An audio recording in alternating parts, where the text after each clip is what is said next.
Okay, we're back for another video. I want to point something out. I've got the shift, whatever you want to call it, tower on. And what you have to remember here is that there's a rod in here. It's got a hook on it, and that rod itself has a groove cut into it, and it shifts onto the shift lever. You have to make sure that the gears are in neutral.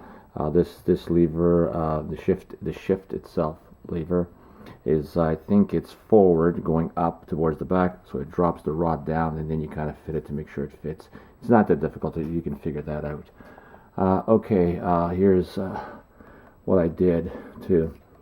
I put on the yoke, and that goes on quite easy. Make sure it's lubricated. The splines, the nut there, that goes on. I torqued it to 108 foot-pounds, and what I did is just drop a rod in here and just gently propped it up against this cavity here, and I kept gently torquing it until make sure it didn't damage anything, and got it to 108 pounds.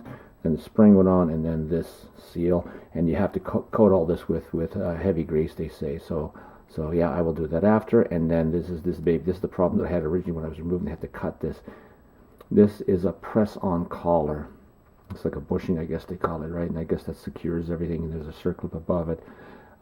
It is it's a tight press fit, and how I got that on, I gently had a socket, a heavy-duty impact socket that just fit over top of that, and I think a heavy mallet, I can't remember what the weight of it was, and I gently tapped it, and you can get it in, and you will get it in. Just take your time hitting it, and it will seat itself, and then you'll have the groove where you put the circlip in. So, yep, so that's ready to go, and like I said, car shifts beautifully. I've checked all the gears. Went down here and I just checked to make sure that all the gears were engaging properly before I put the cover on here, and yeah, I'm ready to go. It's going into the car tomorrow. This is Saturday evening. I'm putting it in on Sunday. My wife is going to help me in the pit. It's I wouldn't say the transmission is really heavy. It's a bit awkward trying to get it onto fit into where the clutch house, the clutch is, whatever.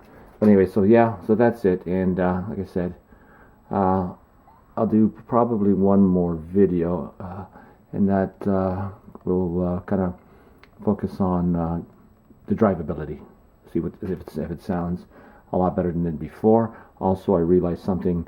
The transmission fill of oil is 90 weight, and you have to have I think 1.6 liters of oil in there, which I never had, and I ran it for a long time. So maybe that kind of took its toll on some of the bearings. But anyway, so yeah, I'm pleased. Bit of money, bit of work, but if you had a weekend, you could easily do this in a weekend. Anyway, okay, until next time, thanks a lot. Hang in there.